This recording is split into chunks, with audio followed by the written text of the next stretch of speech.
ರಳೆಯ ಸ್ವಾಮೀಜಿಯವರ ಮೇಲೆ ಶ್ರೀ ಬಸವ ಅನ್ಯಕೋಮಿನ ಪಕ್ಕದ ಜಮೀನಿನ ತಂದೆ ಮತ್ತು ಮಗ ಮತ್ತು ಸ್ನೇಹಿತರು ಎಲ್ಲರೂ ಸೇರಿ ಹೊಡೆದಿರ್ತಕ್ಕಂಥದ್ದು ಮಾಧ್ಯಮದಲ್ಲೂ ಕೂಡ ಬೆಳಿಗ್ಗೆನೇ ಆಗಲೇ ಪ್ರಸಾರ ಆಗಿದೆ.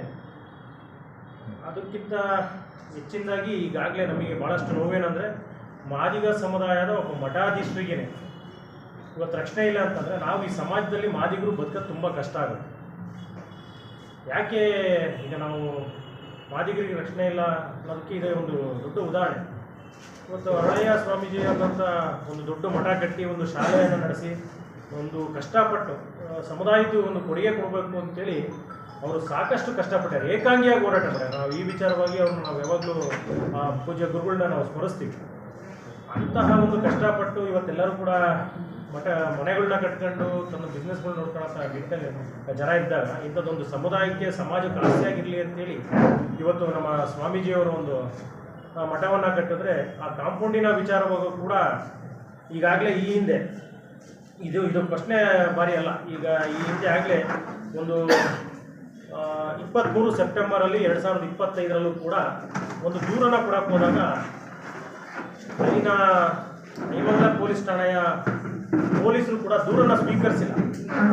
ಸ್ವಾಮೀಜಿಗೆ ಇವತ್ತಲ್ಲ, ನಿನ್ನೆ ಒಂದೇ ದಿವಸ ಅಲ್ಲ ಅಲ್ಲೇ ಆಗಿರ್ತಕ್ಕಂಥದ್ದು. ಈ ಹಿಂದೆ ಕೂಡ ಸುಮಾರು ಬಾರಿ ಸ್ವಾಮೀಜಿಯವ್ರ ಮೇಲೆ ಅಟ್ಯಾಕ್ ಮಾಡಿದ್ದಾರೆ, ಹಾಗೂ ಅಲ್ಲಿನ ಪರಿಸರವನ್ನು ಹಾಳು ಮಾಡಿದ್ದಾರೆ. ಅಲ್ಲಿನ ಕಬ್ಬಣಗಳನ್ನು, ಜಲ್ಲಿಯನ್ನು ಎಲ್ಲವೂ ಕೂಡ ಕಳ್ಳತನ ಆಗಿದೆ ಅಂತ ಹೇಳಿ ಕಂಪ್ಲೇಂಟ್ ಕೊಡಕ್ಕೆ ಹೋದಾಗ ಸಮೇತ ಒಂದು ಸಂವಿಧಾನಾತ್ಮಕವಾಗಿ ಪೊಲೀಸ್ ಇಲಾಖೆಯವರು ಪೊಲೀಸರ ರೀತಿ ನಡ್ಕೊಳ್ಳೋದಲ್ಲೇ ಇವ್ರ ಮೇಲೇ ಪ್ರಚೋದನೆ ಮಾಡಿ ಬೇರೆಯವರಿಗೆ ಪ್ರಚೋದನೆ ಮಾಡುವಂಥ ಕೆಲಸಗಳು, ಹುನ್ನಾರಗಳು ಕೂಡ ನಡೆದು ಬಂದಿದೆ. ಅದು ಸ್ವತಃ ಸ್ವಾಮೀಜಿಯವ್ರಿಗೂ ಕೂಡ ನೋವಿದೆ.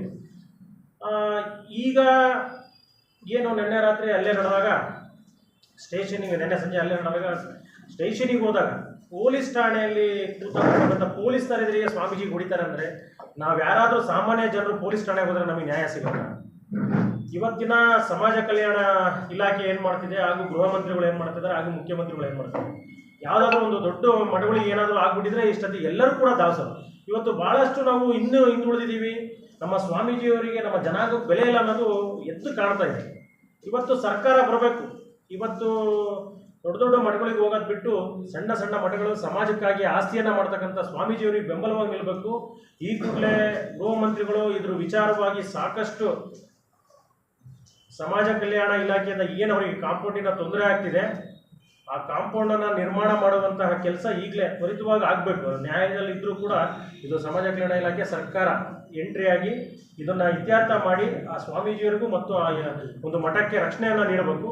ಆ ಜೊತೆಗೆ ಸ್ವಾಮೀಜಿಯವರಿಗೆ ಅಂಗರಕ್ಷಕರನ್ನ ಕೊಡ್ರಿ. ಇವತ್ತು ನೆಕ್ಸ್ಟು ಒಬ್ಬೊಬ್ಬರೇ ಮಲಗ್ದಂಗೆ ಕೊಲೆ ಮಾಡೋಕ್ಕೂ ಸಮೇತ ಯೋಚನೆ ಮಾಡಲ್ಲ ಅಂತ ಜನರಿದ್ದಾರೆ. ಸರ್ಕಾರ ಮತ್ತು ಸಮಾಜ ಕಲ್ಯಾಣ ಇಲಾಖೆ ಈಗ ದಯಮಾಡಿ ಈ DCRE ಪೊಲೀಸ್ ಸ್ಟೇಷನ್ನ ಮೊದಲು ತೆಗಿಬೇಕು. ತೆಗೆದ್ರೆ ಒಂದು ಸ್ವಲ್ಪ ಮಾದಿಗರಿಗೆ ಏನಾದರೂ ಅಲ್ಲೇ ಆದಾಗ ತಕ್ಷಣಕ್ಕೆ ಲೋಕಲ್ ಪೊಲೀಸರು ಬಂದು ರಕ್ಷಣೆ ಕೊಡ್ತಾರೆ. ಲೋಕಲ್ ಪೊಲೀಸ್ ಠಾಣೆಗೆ ಅಟ್ರಾಸಿಟಿ ಕೇಸೇ ಕೊಡ್ತಾರಲ್ಲ ಸರ್, ಈ DCRE ಹೋಗ್ರಿ ಅಂತ ಹೇಳ್ತಾರೆ. ಈ ಒಂದು ಸಮಸ್ಯೆ ಕೂಡ ಇವತ್ತು ಸ್ವಾಮೀಜಿಯವರು ಸ್ವತಃ ಎದುರಿಸ್ತಾ ಇದ್ದಾರೆ. ನಾವು ನಾಳೆ 11 ಗಂಟೆಗೆ ಅಂಬೇಡ್ಕರ್ ವೃತ್ತದಿಂದ ಜಿಲ್ಲಾಧಿಕಾರಿಗಳ ಕಚೇರಿ ಹಾಗೂ SP ಕಚೇರಿಯವರೆಗೂ ಒಂದು ಜನಾಂಗದ ವತಿಯಿಂದ ಬೃಹತ್ ಪ್ರತಿಭಟನೆ, ಸಂಬಂಧಪಟ್ಟಂತಹ PSI ದೀಪಾ ಅವ್ರನ್ನ ಮತ್ತು ಅಲ್ಲಿದ್ದಂಥ ಸಿಬ್ಬಂದಿಗಳು ಯಾರ್ಯಾರಿದ್ರು ಆ ಟೈಮಲ್ಲಿ ಅವ್ರನ್ನೆಲ್ಲರನ್ನೂ ಅಮಾನತು ಮಾಡಬೇಕು. ಮತ್ತು ಏನು ಈಗ ಹಿಂದೆ 25 ಸೆಪ್ಟೆಂಬರಲ್ಲಿ 2025 ಏನು ದೂರು ಕೊಟ್ಟಿದ್ರು, ಆ ದೂರನ್ನು ಆಧರಿಸಿ ಮತ್ತೊಂದು ಕೇಸ್ ಮಾಡ್ಕೊಳ್ಬೇಕು. ಅವ್ರ ಮೇಲೆ ಕೇವಲ ಅಟ್ರಾಸಿಟಿ ಒಂದೇ ಅಲ್ಲ, ಸ್ವತಃ ಪೊಲೀಸರ ಸಮೇತ ಇನ್ನೊಂದು ಸುಮೋಟ ದೂರು ದಾಖಲೆ ಮಾಡ್ಕೊಬೇಕು ಪೊಲೀಸ್ ಠಾಣೆಗೆ. ಇವಾಗ KGHಳ್ಳಿ DGHಳ್ಳಿ ನೋಡಿದ್ವಿ, ಈ ಚಿತ್ರದುರ್ಗದಲ್ಲಿ ಐಮಂಗಲ ನೋಡ್ತಾ ಇದ್ವಿ.